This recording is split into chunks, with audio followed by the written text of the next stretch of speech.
Most of you are almost sophomores. Congratulations, yeah?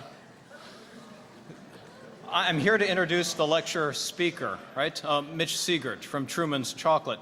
This lecture series really celebrates excellence and the places that you can find it. The lecture series started with a nice gift from our Dean of the College of Science, Joe Newton, whose picture is shown.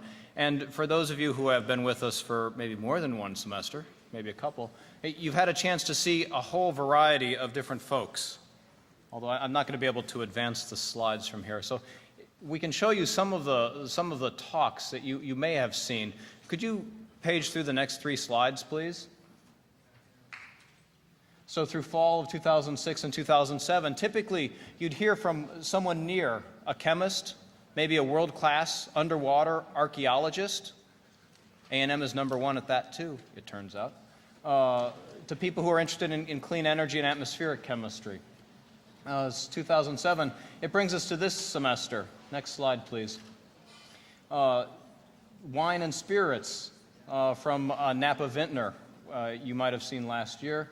Nautical archaeology, I've told, and Abe Clearfield talked about the dirty bomb. Right? Next slide, please. The seminar series is sponsored this year with a nice gift from Chevron Energy Company. So if you're thinking about where to buy gas, buy some from Chevron this semester. Maybe next semester, too. We'll let you know. This last fall, you saw maybe Deandra Leslie Pilecki talk about the science of speed, a physicist who's now riding in cars with NASCAR folks, right? Her new hobby. Dave Bergbrider talked about smart polymers, and Phillips talked about how to use clay minerals to impact third world health. Phillips, in my opinion, might actually be a shortlister for the Nobel Prize. You might have seen someone, next slide please, who's also a shortlister from the Nobel Prize earlier this semester in Donald Tamalia. So you'll see the people before they're really, really famous. I also want to acknowledge Dow Chemical Company. Dow actually gave us a gift of $50,000 this year to renovate the stock rooms to make the labs that you do every week work even more smoothly. So very much many thanks to Dow Chemical. And then finally, the last slide. In this tradition of bringing you excellence, whether it's someone who's on a short list for a Nobel Prize or an award-winning science fiction author, we bring you somebody who's actually quite near, actually as near as Bryan, Texas. Mitch Siegert is here, Mitch Truman Siegert is here from Truman's Chocolates. He's actually just a couple spits away. His shop is located between Luby's and Los Lomas on Texas Avenue. So if you need a Mother's Day gift, you know, think about that. Truman's here to tell us about his own passion, a passion that involves chemistry, a passion which really centers on chocolate. Truman's Chocolate graced pillows of the finest hotels around the world, from Venice to Rome to Paris to Los Angeles to San Francisco to College Station. Okay, well, the Hilton and College Station may not use them yet, but I'm sure they'll follow suit sooner or later. Please join me in welcoming Truman, Mitch Siegert of Truman's Chocolates, for our lecture tonight.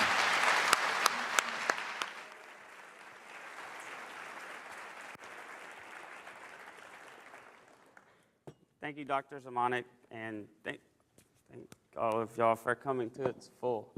That's great. I'm not nervous at all, so hopefully it doesn't show. First off, I'd like to say thank you to the chemistry department. They were very gracious, and they took me to lunch and dinner and kind of made me a lot calmer than I am right now.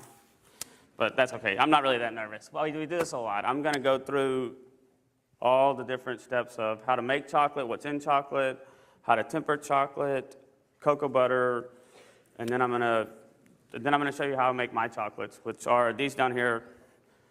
It's all just chocolate. We just use cocoa butter, colored cocoa butter, to add color, which is something new. So that's something that's kind of what makes them unique and what people actually show up to get. So we'll end with that, and we'll start with where chocolate comes from and what makes it so unique and so fun to work with, and at the same time hard to work with. But we'll just jump right into it. And if you have any questions, you can ask at any time.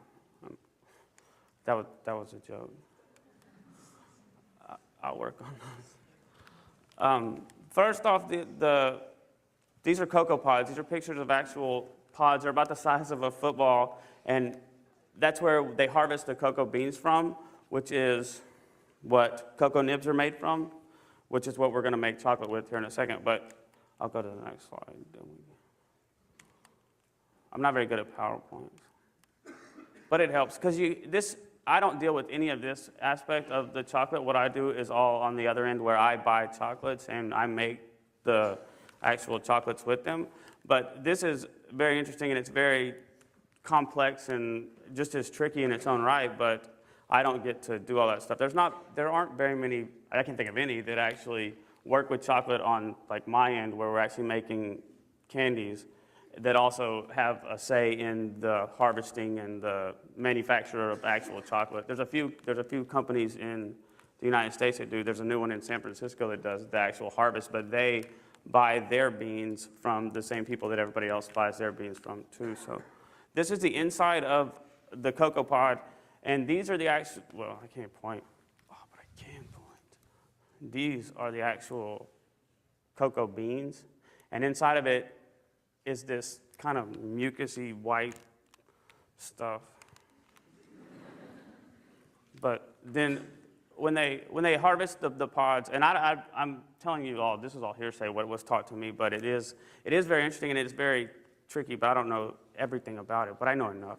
This is where they're actually fermenting the beans, where they get a lot of their flavor. So this is very important, and nobody that I've ever seen who makes chocolate or even manufactures the actual raw chocolate has a say in how this is done. So it's all very important where you actually buy the beans from to know that it's coming from like a reputable source. And there's been a whole lot of talk with like slavery and how the beans are harvested, and everybody's going to, I guess, slavery-free chocolate. That is very important. But I mean, even the way they say they sell it, there's no place in Africa that's really, monitoring whether slaves have actually harvested the chocolate. So everybody tries to buy chocolate from somebody that they know is getting it, I guess in good harvest. But that was the fermentation. Now they're going to dry the beans. These are all the little beans that are inside of the football-sized pod. Will hold about 40 beans. I tried to get one from Argentina, but it's going to be here last Friday, and it's not here yet. So this is where they're actually drying the beans, and after they ferment them, and so this is when that white mucus comes off of them, and they actually start to look like a cocoa bean, which is about the size of that. It's like an inch or so, like this right here, but you can't tell. These are actually fermented beans, what the companies would actually buy. The companies that manufacture chocolates are actually going to buy these beans from all those places that in Africa where they're actually harvesting the beans and fermenting them. And from those beans, they grind them up and they make cocoa nibs, which are these right here. And from this is how they make the chocolate. We buy cocoa beans and they grind it up, and then you have cocoa nibs. And I'm going to show you how they actually work with it. This is very crude, and you can tell this is nobody doing this. And this is my rolling pin that I forgot. We went and got this next door, but I wish you could see this, but you can't. See.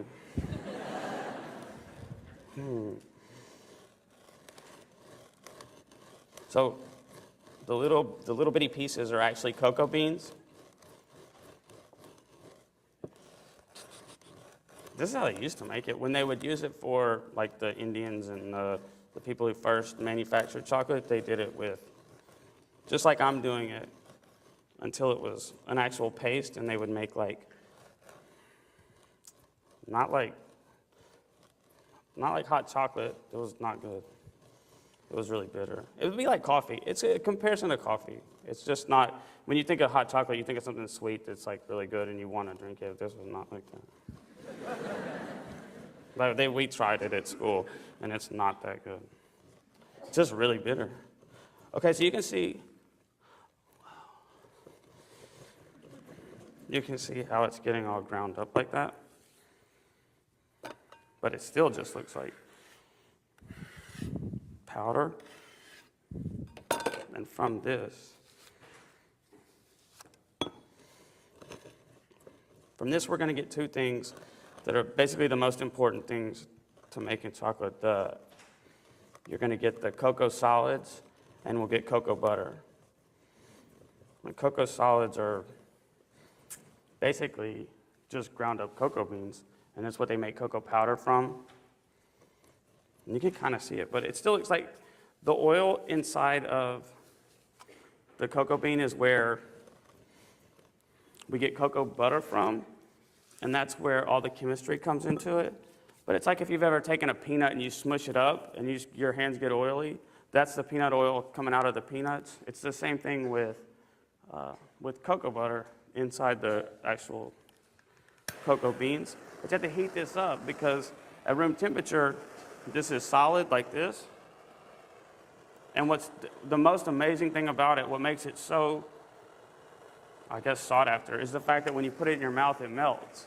So it's solid at room temperature, but as soon as it gets hot enough to be inside your mouth, as soon as it gets the heat from your mouth, it actually heats up and it melts in your mouth. So that's kind of what gives it. This is a lot hotter than your mouth, but you can see. You can see it. It'll start to change colors and it'll start to look like. They just keep doing this. They would just do this forever and ever and ever and ever. But you can see it start to come out.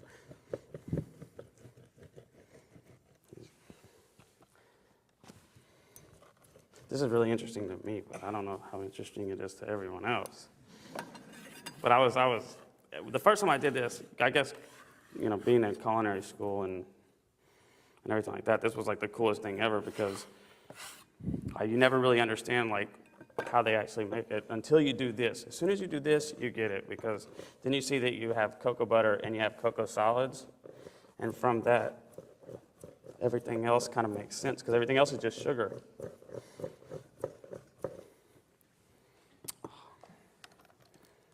I wish I could go. I could sit here and do this for an hour. This can't be good television, though.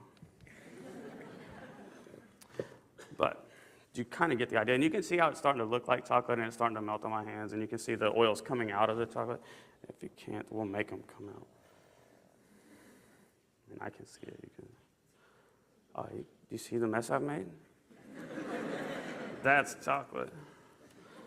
This is a clean mess, too. We make big messes. We're going to make a big mess, I'm sure. They asked me if I was going to get chocolate on the tablecloth, and I told them no. So from this, we're going to get cocoa butter and cocoa solids. Cocoa solids are going to be the cocoa powder, and the cocoa butter is going to be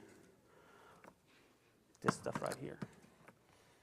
And this stuff right here, and this stuff right here. And it's what gives it its fluidity, and it's where the chemistry part comes into it. Because we have to talk about chemistry, and I talk about chemistry a lot to the people that I work with. It's not very interesting to them. So I finally got somebody that I can actually talk to, because I learned all the stuff about chemistry and the chemical makeup, and when I'm tempering chocolate, all this stuff that's really interesting to me, and nobody wants to hear about it.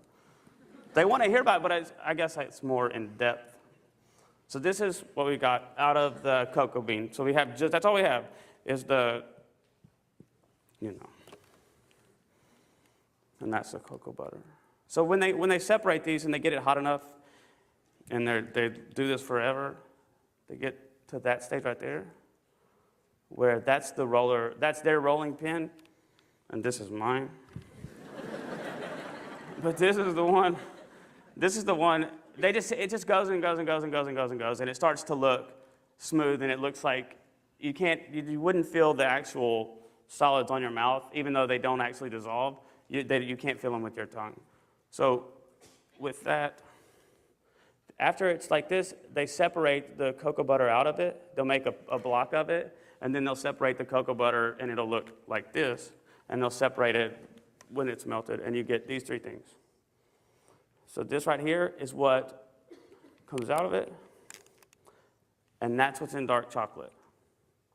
So if you just have dark chocolate, you've got the cocoa liquor, cocoa butter, vanilla for flavoring, sugar because it's delicious, and lecithin. This is the lecithin. The lecithin works as it suspends all the cocoa solids in the cocoa butter. It's not like an emulsifier. It doesn't work as an emulsion because technically it's not an emulsion. It's not like an oil and a fat and an oil and water. like you would think like a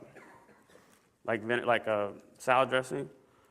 It's just oil, so they're not suspending something, but this keeps it consistent. It keeps everything suspended together so that it has all that, so it doesn't, it has the right mouthfeel, I guess.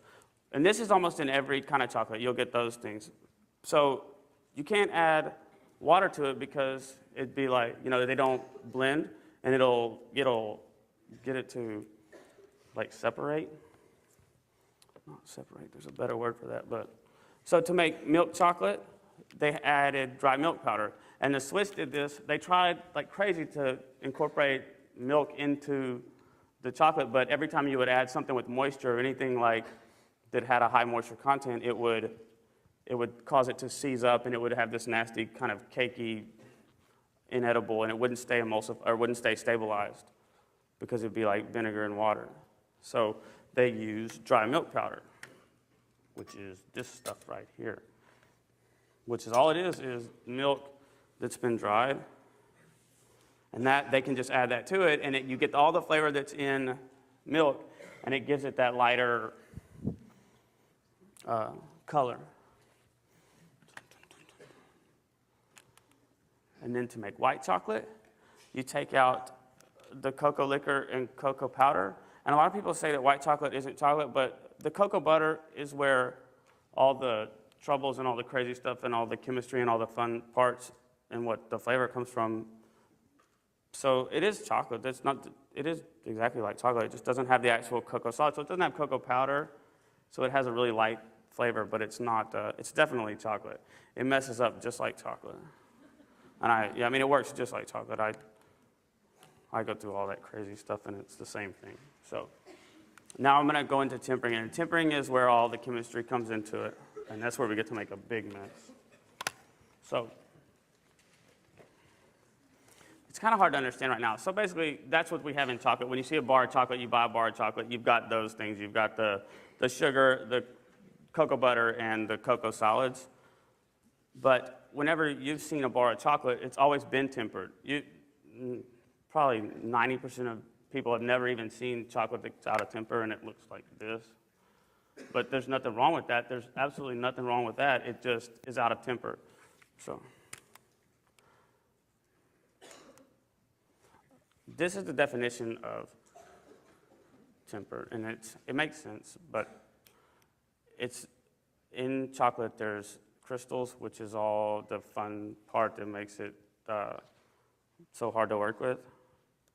But what we have to do when we temper it is cool it off rapidly to form the correct crystals at the correct rate so that when it does set, all the other crystals form. So right here, if we took this out and we dried it, there would be no crystals formed. We have to form enough crystals in here at the right temperature to where when it does actually set and all the other crystals form, they stay in the stable.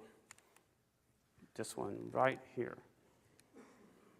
This is where they melt out. So all these other crystals we hate, and then this is the good one that we like. And it happens at 94 degrees, and if you go to 95, you melt them all out, and then you have to start all over. And this is basically the temperature path you have to follow, and there's a ton of ways to actually get, what we're trying to do when we're tempering chocolate is to get to this number, and when we're doing this, we're creating those crystals. So we start out at room temperature here, and it's solid chocolate, and then we heat it up all the way up to 122, and we melted out all the crystals. There's no crystals that are going to stay in the chocolate at 122, and it's going to be completely melted, and it's going to look just like this. And this is 100 degrees, which is perfect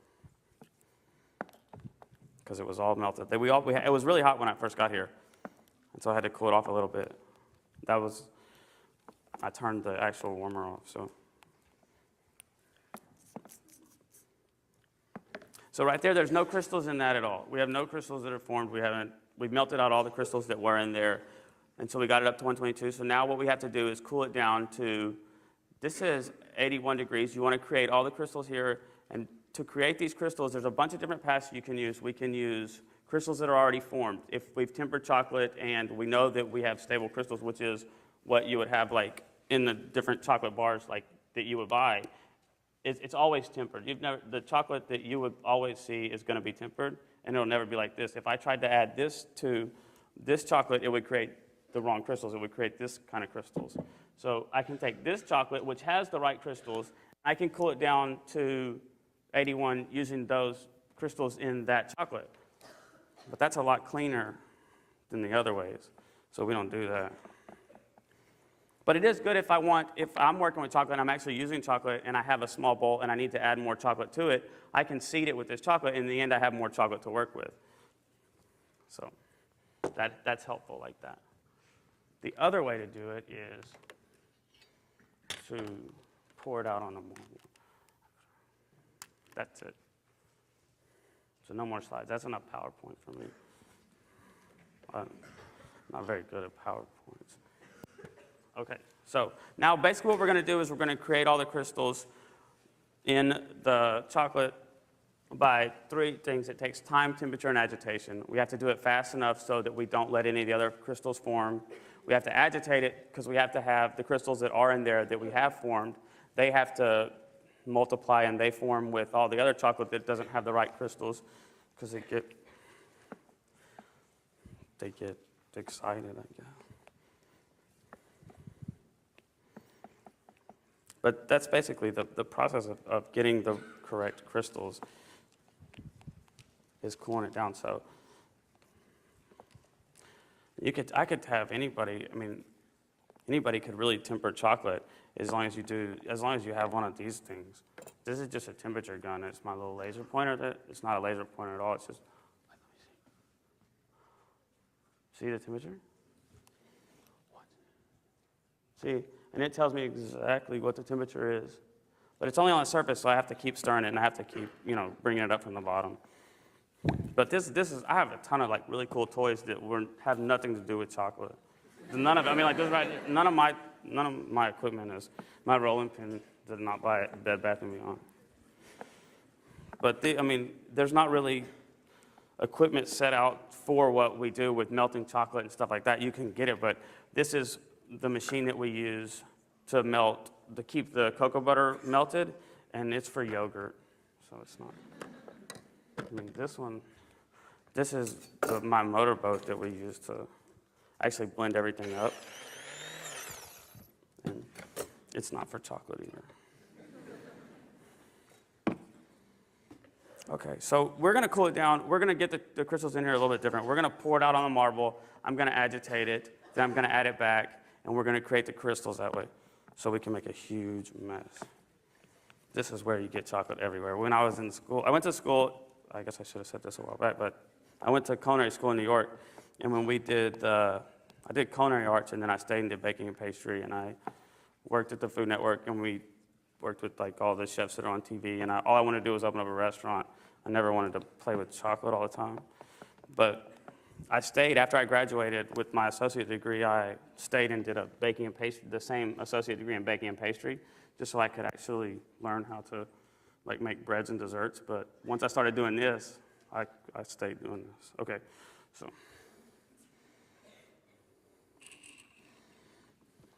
When I was in school, we would wear this everywhere we went. It wasn't the first day we worked with chocolate, everybody went home and they had chocolate from head to toe. It was crazy. It was so much fun to watch them do it because you get chocolate everywhere. So I'm going to temper it on a marble, which is actually this right here. But I do that because of the thermal mass of the marble. The thermal mass is what makes it get the chocolate cold instead of the chocolate making the marble hot. If you put a hot pan on marble, the pan's going to start to cool off. And the marble will stay cold. I never really figured that out. I didn't have an epiphany like I did with the cocoa nibs. With the marble, the thermal mass is basically just the marbles are cold. So that's why every pastry shop has a marble, because you can cool down sugar. You can put boiling hot sugar on a marble, and it'll get it cold. So what I'm doing now is creating all the crystals, and I'm just agitating it back and forth. And I'm going to cool it down so fast on this marble that I'm going to create a ton of crystals, enough to cool off this chocolate to where in the end we're at that low temperature and we've got all the correct crystals in it. I used to do this when I got a job at a pastry school in Florida, and this was like the coolest thing ever when I finally learned how to do this and not wear it. I would switch hands, and I thought I was the coolest kid ever. Because nobody else could actually, just move it, because then I would come back this way. And that was like, everybody in the class was like, whoa. Then even the guy that I worked for, the chef that I worked for, he tried to do it, and he made a mess. I never told that story before. But you can see how I'm going to spread it out to the edge, and this is all the chocolate just getting colder and colder and colder. And we're going to form a ton of crystals. We're going to form a lot more than we actually need. And if you use this, it would be overseeded, and it wouldn't have the same mouthfeel, I guess. It wouldn't have the same mouthfeel, and it wouldn't look the same as what I'm going to do over here. So the working temperature, when I'm going to actually be done with this, is going to be around 92 degrees, which means I'm going to have all the stable crystals that I need in that chocolate, and I'm going to still have it melted so that I can form it however I want, and when it dries, it's going to dry and look just like a bar of chocolate and not like that bowl of stuff. The bowl of chocolate. It's still just chocolate. The makeup's exactly the same. I could melt this chocolate over here down. Pull it over here so you can see it. I don't know if you saw it on the camera.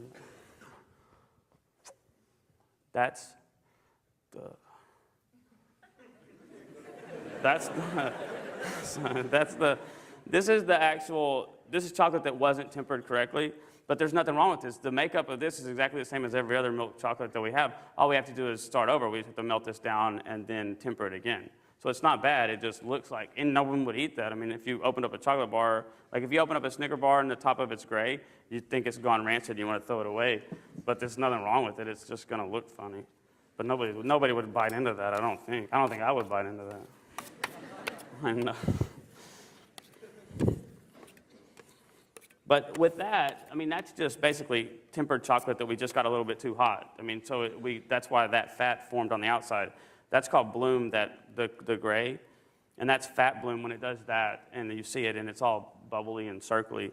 Sugar that's in chocolate can also bloom, and it'll look similar to that, but it'll be gritty, and you can actually rub your finger across like the top of it, and you'll feel the grit, and you'll know that it's not just out of tempered chocolate. That happens because moisture gets into the chocolate, or it gets on the actual chocolate after it's been made, and it'll cause the sugar to, recrystallize, and it'll have that gritty kind of feel to it. And that's not my fault. That's my fault when it looks like the fat right there. So you can see how, you can barely see, but it's getting really thick. I hope you can tell. I hope you can tell that it's getting all globby.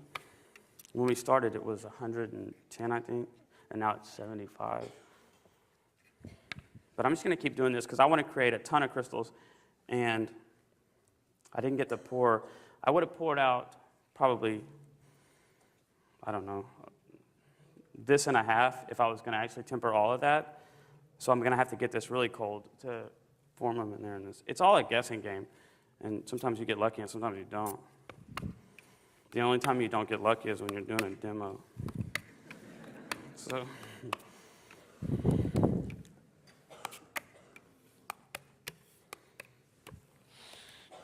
but you can see how this could get really messy. But it's fun when you do this the first time, it runs everywhere and it gets all over the place.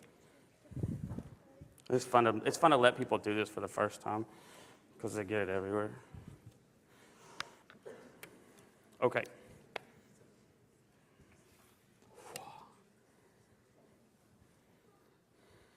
So now I'm going to pretend like I can do this. We're going to add it all back. And we'll have basically 2 different temperatures and 2 different consistencies and 2 different crystal, like 2 different kinds of chocolate. This has all the good crystals in it. This is like beautiful to me. I mean, there's nothing wrong with that. And I get really into this kind of aspect of it because I play with it too much. I mean, you know what I mean.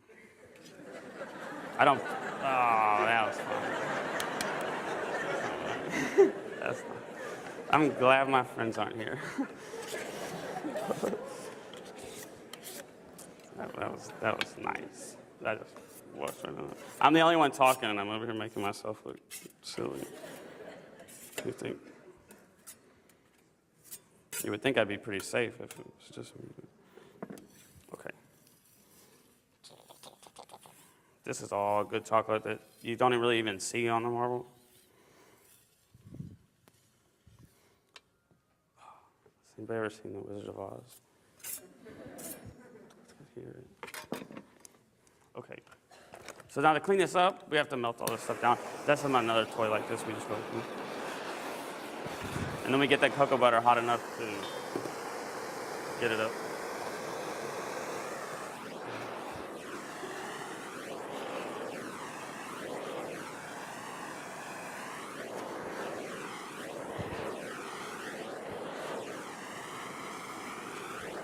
I just move on from one mess to the next. So I made a mess over here, so we're not going to mess with this anymore. So now we are going to keep our fingers crossed and hope that this is at the right temperature. So before we had the temperature gun, they would do exactly what, in the old time, they would temper chocolate just like I just did on a marble, and then they would take this and they would put it to their mouth, and they could feel it if it was hot. If it was hot on your mouth, they knew what temperature it was, if it was tempered or if it was at the right temperature. So I don't do that.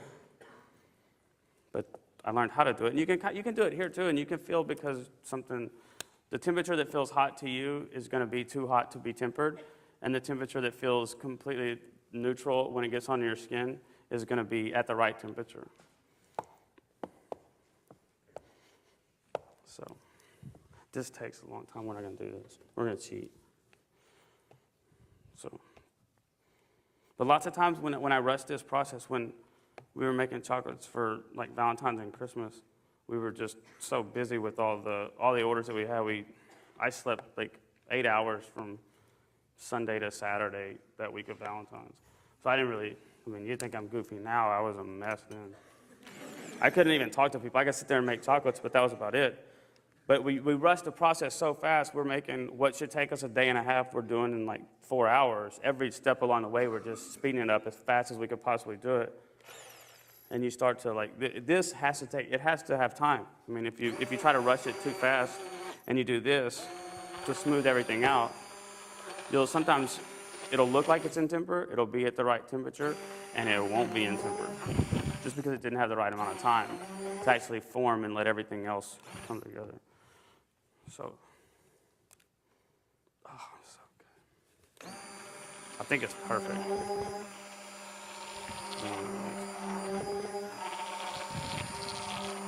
I did a demo one time in Orlando with a chef that I was working with, and we did this whole process. We were making a showpiece. That's basically where we got into doing color in chocolate.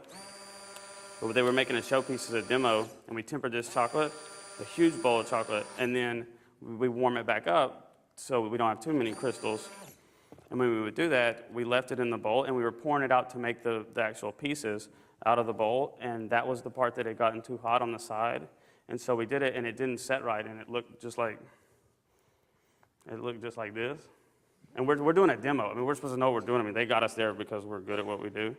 And it would never set right. So we did the whole process all over again, another 20 minutes, however long it just took me to do that. And then we did it again, and it didn't set again. It did the exact same thing. Because we were heating it up, we were bringing it up to temperature, and then instead of using a ladle, we were pouring it out of the bowl. So the part that was hot along the side had melted out all the crystals, and that's the only part that we were using. So we had to use a ladle. We figured that out right when we got home. keep blowing in the microphone.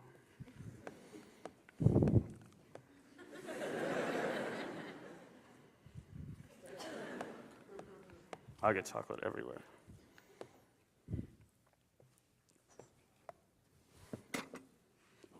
Okay. Now,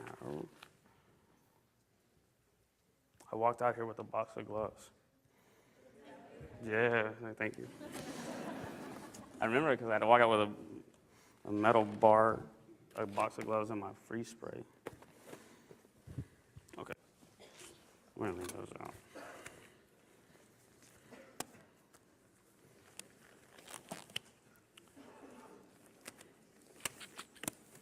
Now we have new gloves, so we can make another mess.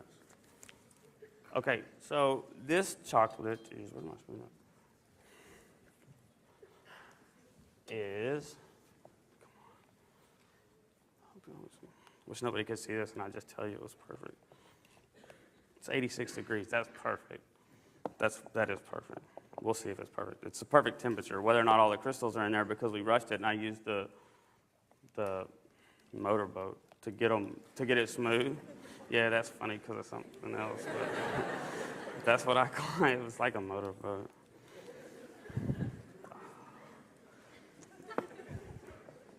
I had something funny to say. Okay, so now we're going to find out if it's actually tempered. So what we have to do is we have to do a test. These usually don't work the first time, just because it's been so fast and it hasn't actually had time to form. So if this looks like the chocolate bars, then we're good to go and we can actually work with it. We've got the right amount of crystals. If this forms with streaks, then we don't have enough crystals in there. We'll have to cool it down a little bit more, or we'll have to wait a little bit longer just for the other ones to form. And then we'll bring it up to 92 degrees and it'll be more fluid. Right now it's kind of thick because it's 86 degrees, 85 degrees. And we can take it up to 92 and we haven't melted out any of the crystals that we formed. And we can actually work with it. And it'll be a lot more fluid and it'll be more forgiving and we can have more time to actually work with it. I hope this makes sense. In my head, it makes sense. We'll see. I explain this to the people that work for me all the time, and they don't listen. Taking notes.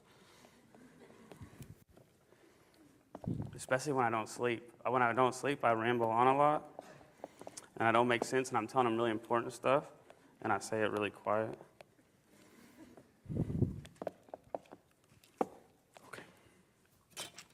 Okay, so while we're letting this set, and we're going to come back and check it down, we're going to go on to making another mess. So now I'm going to have this is ready to actually use to work with. It'll be ready in after all the crystals form and it's at the right temperature, we're going to bring it up to 90 degrees and we're going to work with it. We can do whatever we want. We can pour it out on a piece of paper and it'll dry and it'll set and it'll look just like the bar and not like the actual stuff that's a mess. I mean, this stuff right here that's like this. So now we're going to make chocolates.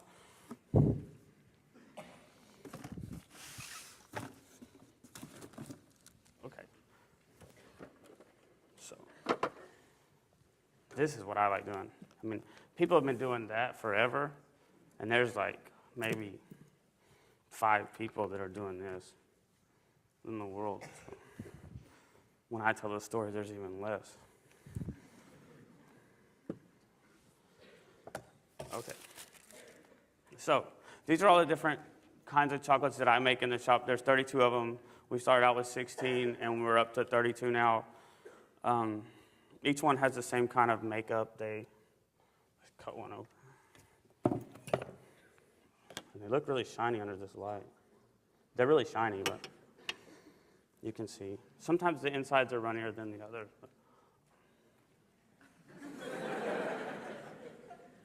That does look cool, but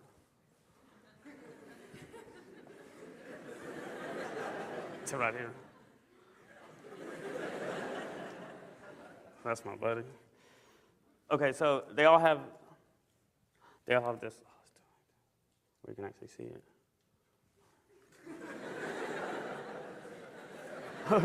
Thank you. Okay, so you can see this is the actual chocolate shell. This is the only part that's raw chocolate. The inside's ganache, and they all have that same kind of makeup. That was a lot of work. Okay, and these are the molds that we actually use to make the chocolates in. They're just hard plastic molds. They've been using them forever, but nobody was adding the actual color to them because there's a lot of places in Europe where basically all the culinary techniques come from. They can't add color to chocolate, and they can't call it chocolate, but the color is all just colored cocoa butter. It's just an oil-based food coloring that they add to just the plain cocoa butter. It doesn't taste like anything. It's not sweet. It tastes like what you would think chocolate smells like. So this is all just colored cocoa butter. So we're just going to spray a tiny layer of colored cocoa butter on the outside of this mold, on the inside of this mold, before we make the chocolates in it, and they're going to come out like this, and it's all just chocolate. So this is the mold that we're going to start with. And I have these the people that work for me. Man, I know I have one on that card in there, but it doesn't matter. I don't have to. When we're done making chocolates in this, we have to take a cotton ball and polish out the inside of each one of these little cavities so that we smooth out the residual cocoa butter that's left in, I don't know if the residual is the right word, but the leftover cocoa butter, so that it's kind of like seasoning a pan, and you get all the cocoa butter smoothed out on the inside, and it takes forever, and it's the most tedious, awful thing that you do, but it makes them come out shiny. So that's like the first thing you do when you work for me. I did it forever by myself. That was the first person I hired. I couldn't wait to have somebody else do that. But I don't think there's anybody else that's actually doing that. I don't know of any other chocolate shop that's actually polishing this with cotton balls with your fingers. Your fingers will get all blistered, and you can't have fingernails. And that's what the girls complain about, at least.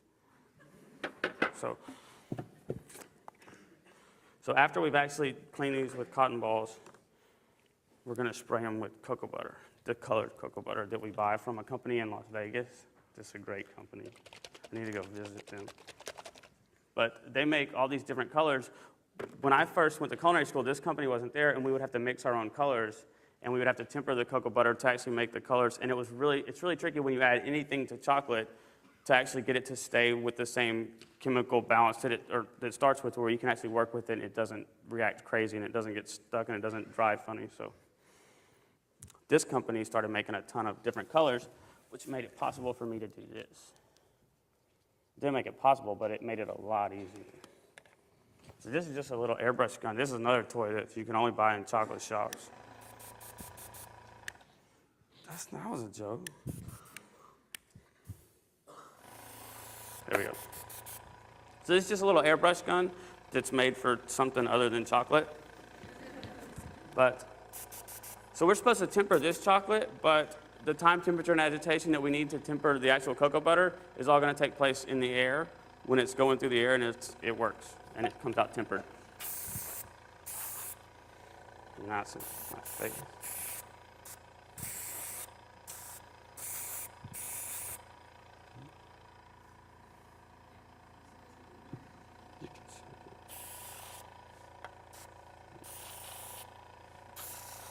So that's one color.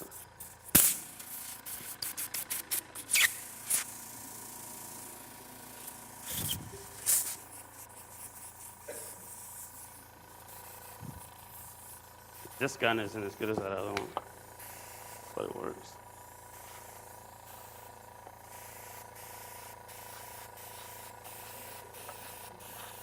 So you can see, those don't look bad. All right. So we use this, all the colors that seem smooth on the different chocolates, they all go through an airbrush. The ones that look like this, the ones that look like that.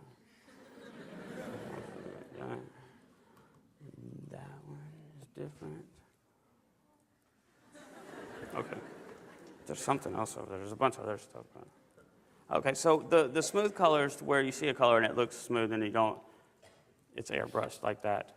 To get this color, to get it to do that, we just stick our finger in it, like with a glove, but not, This is another tool that's not made for chocolate, but it'll cool off the chocolate like this.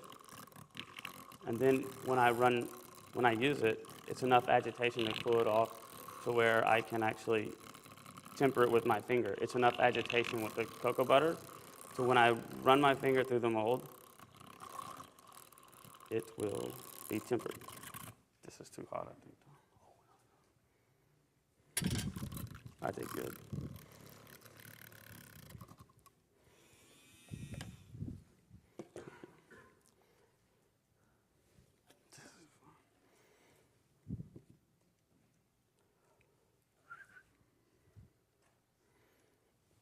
Sorry. That's not a very cool color. Let's make another color.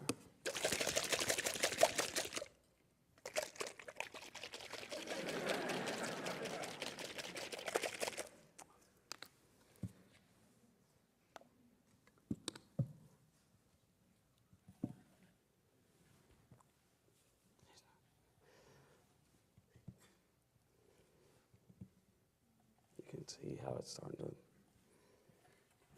You can kind of tell from the backside what they're going to look like. I don't want to move. That's perfect. Okay, so that's how we get the lines like that.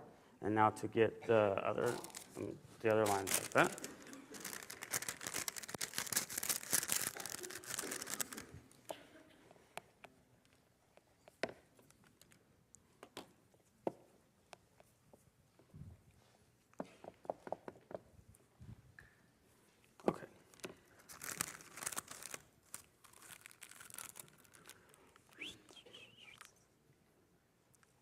Trying to think of colors that'll look good in the end when I pop them out. That's way too much. I'm gonna make a big mess now.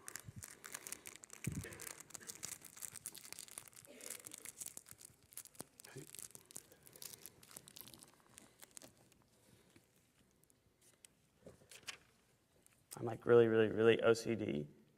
And so these lines here are supposed to be check marks and not used, and nobody on them, like, these have to be check marks. And there's one other girl that makes them with me, and we notice all these crazy things about the chocolates that nobody ever in their right mind would notice.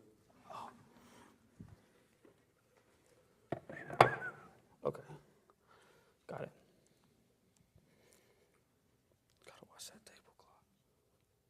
Okay. There you go. Then that's how we get these lines. So we have to wait for this to set at every stage along the way. And I don't ever wait for them to set when we do demos like this. This is what I'm about to do.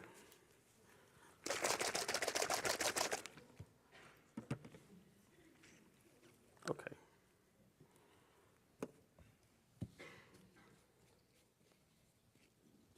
So whichever color you see first, we basically build them backwards. Whichever color you see on top is the first color that we used, obviously. So we have to work with it completely backwards. This is just so wrong. If I'm mixing these two colors, I would just lose my mind if I did this in the shop. I really would. But that's okay. And all the stuff that, like all the chocolates that I make, it's all just trial and error. I don't know. Sometimes I think something's going to look good together and it doesn't. And people say that I'm so artistic, and I don't know what I mean.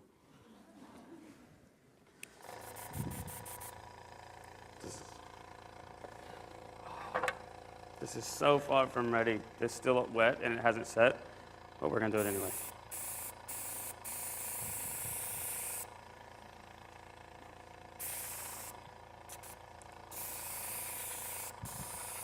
And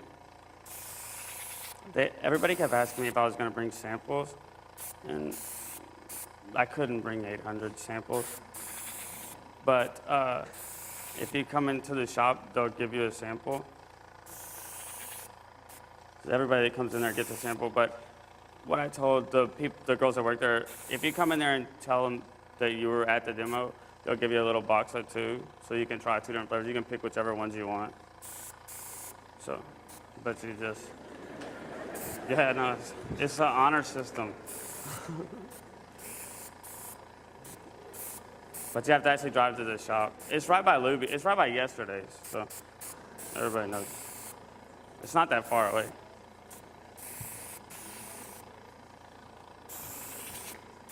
But you can come in, I mean, today's Monday. You can come in anytime this week and tell them that you were at this demo and but don't tell anybody else. Just this 800. They kept telling me that today when I was in the chemistry department, there's 750 people, 800 people, as if I wasn't nervous enough. So I kept hearing that number, but okay.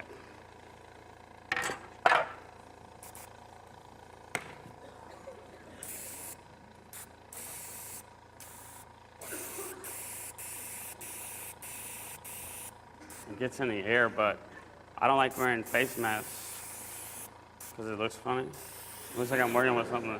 When you make bagels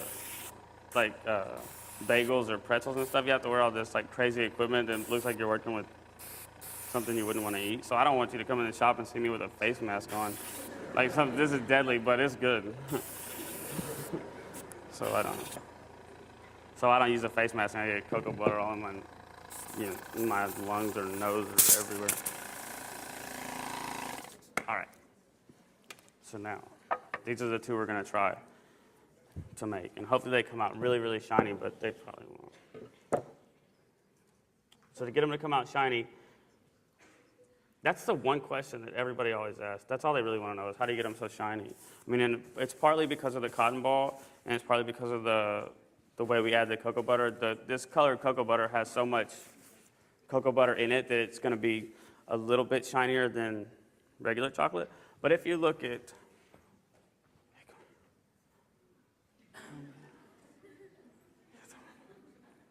oh wait, oh man, I keep forgetting. These right here, they don't have any color on them, but they're still shiny. As long as you temper the chocolate right, and you kind of have to do it on a marble. You have to make sure that you have all the correct cocoa butter crystals in the chocolate. Then it's going to come out shiny on its own. And they make food lacquers and all this crazy stuff that doesn't taste good. I don't even know if you can eat it. That'll make it come out shiny on its own, like without anything. You just spray some crazy oil on it when you're done. I wish I had a white marble. I didn't realize how hard that was to see. But that's okay. We'll put. Oh, that's safe, right? Okay. I'm going to put this paper down so you can see it now. All right. Oh, that's got to be better. Okay. So this, you won't be able to tell, but it's almost part. Okay, maybe you will. You can see that streak? You see that one streak there? The one that crazy OCD people see? That's the one. That's basically just the leftover, what hasn't quite formed yet, and it'll form those streaks. And you'll see little bitty, subtleties like that in the chocolate when it's not quite all the way tempered. But it's right there on it. I mean, it's just, a minute away from being tempered. So you're really close. So now we're going to heat this back up so that it's not so thick, and we're going to melt out enough of the actual stable crystals so that it's not thick, and it's going to give us enough time to work with it. And it's 84 degrees right now, 85. And we're going to, this is the only piece of equipment I have that's made for chocolate. And it doesn't even have a plug that fits in the United States. So, but it works really good. And once you get, the other places I've worked had different kind of warmers, and they would melt the crystals differently. So you get really used to tempering chocolate with a certain warmer, and you want to, like when you go to a different one, it doesn't melt them the same, and so you'll mess it up, and you're doing the exact same thing you did 2 weeks ago, but it doesn't work.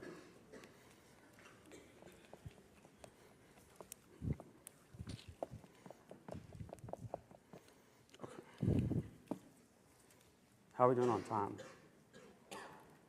This is perfect. He didn't even look.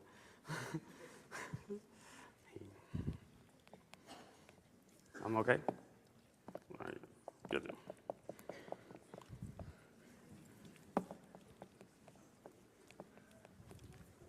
And they told me when we went to eat, they said that this is the only lecture that y'all would come to see, so I'm going to be the best one you've ever seen. So, kind of a big deal. Not really, but people are leaving, so I know there's something. But it's okay. That's what I would do. All right. This is when it's going to get cool.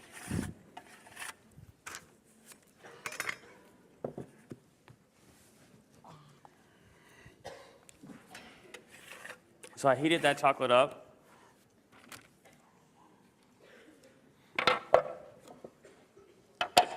So that it's a little bit more fluid and it's a lot easier to work with. When I stir it like this or when I tempered it on the marble, I get little air bubbles in it, and that's kind of, the little motorboat will get them out. Well, I mean, if you just zap it one time, it'll get them out, but it's okay.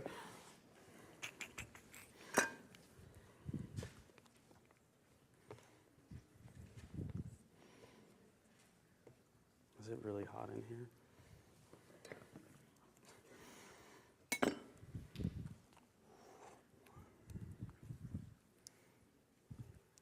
Okay.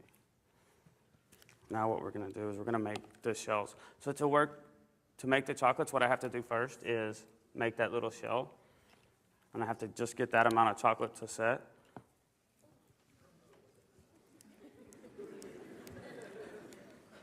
I told him I wasn't going to get anything. I'm doing pretty good. We'll see. Haven't got to anything crazy yet. All right, so it's 90 degrees, and that's fine.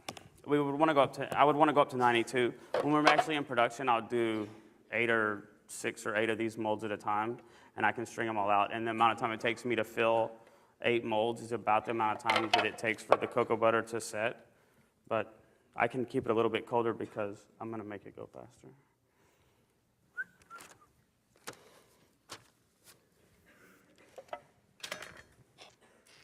This is so far from ready.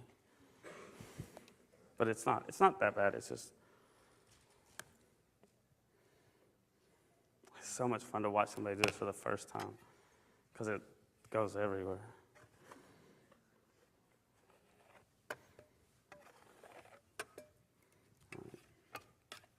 So now in this mold, when it's in the warmer, it's kind of holding the cocoa butter from actually setting. But when I put it in this mold, then it starts to work really fast because this mold is cold. It doesn't have the warmer. It doesn't have that bulk amount of chocolate to keep it from cooling off. And when you get in the little ones, they start to set really fast. This is going to look really funny. When I do like demos at the shop, I always let people pick the colors that they do.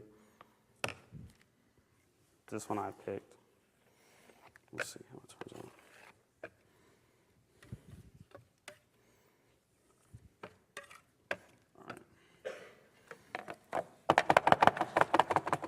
That's just to get those little air bubbles out. It's got to set for a minute. Just a little bit. And it's just a guessing game. The first time you do it, you don't really know how fast they're going to set, exactly how many I formed out. And I know about, but I have to guess it right because when I dump this out, I have to have it has to have set just this amount to make that small little shell. And I don't really know until I start working with it how fast that's going to happen. All right. So to make the inside, the soft part, this chocolate, what we do is we look for the pot that had cream in it. There's a pot that has cream in it somewhere.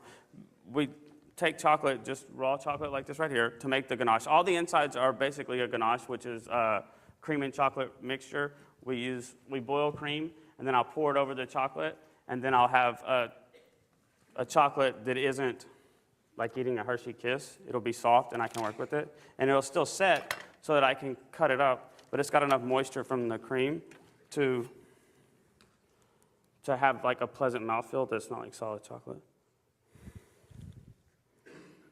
It's not ready.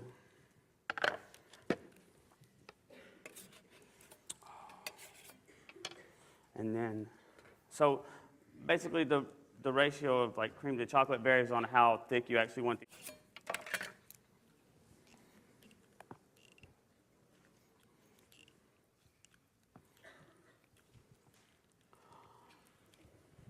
It's good.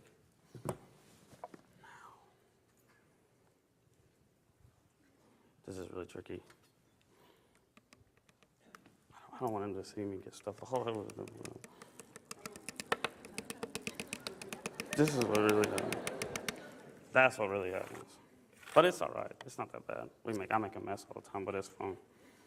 And there's nothing wrong with it. I mean, it's just on the table.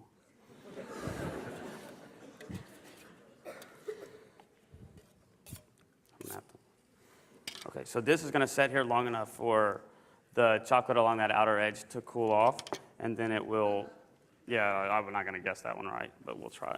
So to make the different flavors, we just add the different ingredients that we use. This is one of the purees that I use. I use purees if the moisture content is good enough to actually get past the chocolate. I'm really Americanized. I don't, if I say it tastes like banana, I want it to actually taste like banana, a lot like banana. I have some chocolates that are really dark chocolate and they taste a lot like chocolate, and I have a lot that are milk, that are really intense milk flavor, but a lot of companies still have all these different crazy flavors and they all taste exactly the same, just like all the same chocolate, which is good. I mean, it tastes like chocolate, but if I want something that tastes like a mimosa, I don't want it to taste like chocolate.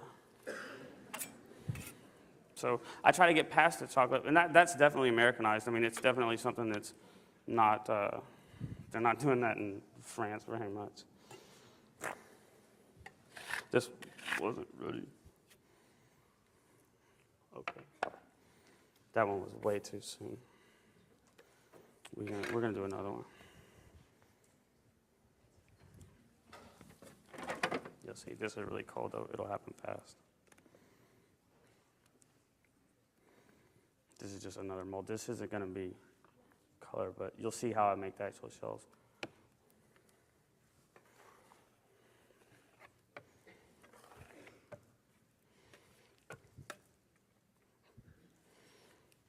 One time I did a demo and it worked. That was one time. But it's okay.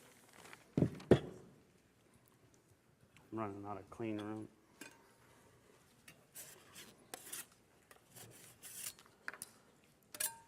Okay.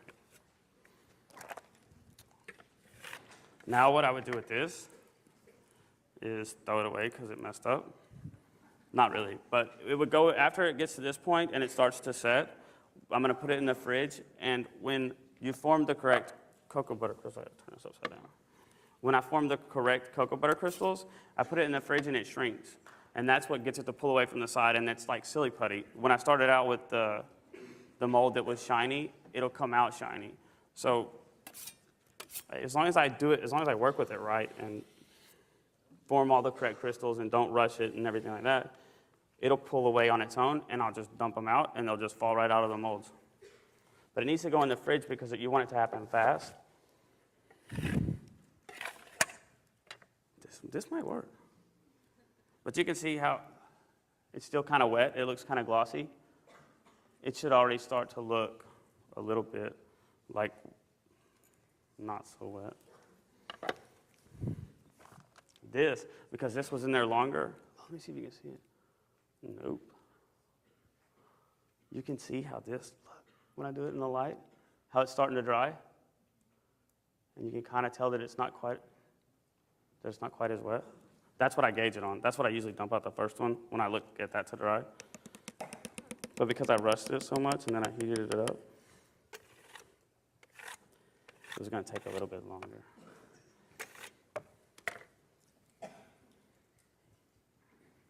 This is perfect. Now that one will work because it doesn't have any color and it won't look cool. But that, after we've got that shell and I dump it out, and you can see how this will form the shell. I need to put this in the fridge or freezer. Is there any way that I can? Nah, it'll have to actually go in the fridge. This is my freeze spray. This is cheating. I mean, it does. Is there any way I can get this in the fridge? Somehow? No, never mind. Sorry. This is going to work. All it took was you getting up for this to work. This is freeze spray. This is just cold air. They use this when they do competitions, and it causes everything to set really, really fast. But this is definitely cheating. You can't use this and eat it. I mean, you can, but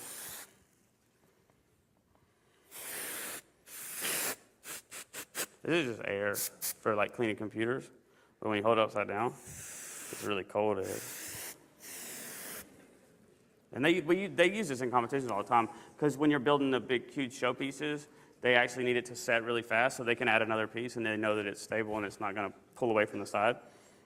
So it's okay to do that. But when you want to really speed it up, like when we're working and we haven't slept in a week, you can put them in the freezer and it happens really fast, but it also will form moisture on the chocolate, and then you'll get that sugar kind of thing. So you have to watch it really carefully because it can only go in there for it can't go in there at all, but it can only go in there for a little bit. Now, you can see, hold on, maybe I have both of them. You can see the difference in those, I hope.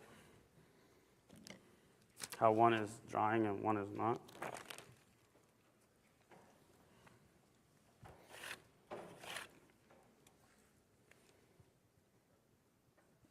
Okay. And that is about it. That's it. After I get this dry, when I'll pull these out, but it'll take a little while. You can actually see it's going to work. Let me see if you can see it.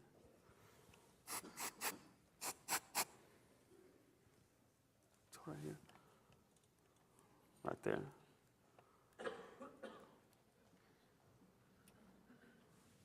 You see how that little bubble is right there? That's the chocolate pulling off the side. That's the chocolate pulling off the side. That's where it dries, and it's starting to shrink. And you can look on the back of the molds and tell when they're actually coming off. So as soon as it all looks like that, you can actually pop it right out of the mold. And then I'm ready to put the ganache in it. The ganache is basically just boiled cream and chocolate.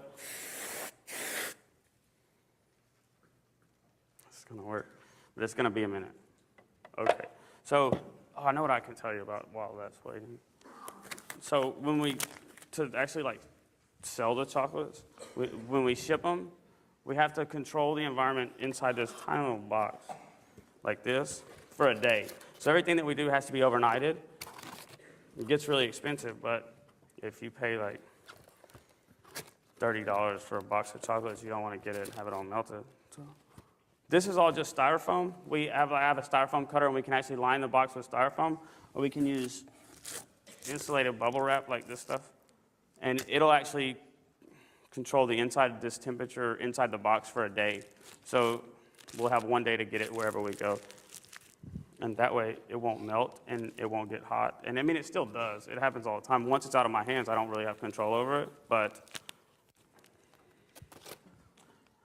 I can put it in here. And you can't use dry ice. If you use dry ice, it's too cold and moisture will form on it, and it'll look just as bad as if you didn't temper it correctly.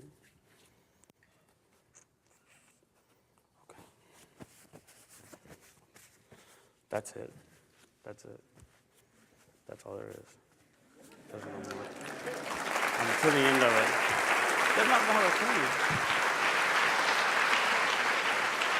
How much time how did I do? How much time do I have? What we should do is maybe dismiss the general audience, and then people want to... Okay, that's fine. Okay. So before we dismiss, Mitch has offered to stay for a few more minutes and finish it up for anyone who's interested in coming up closer and seeing how this works. Otherwise, please join me in thanking Mitch Siegert of Truman's Chocolate one more time.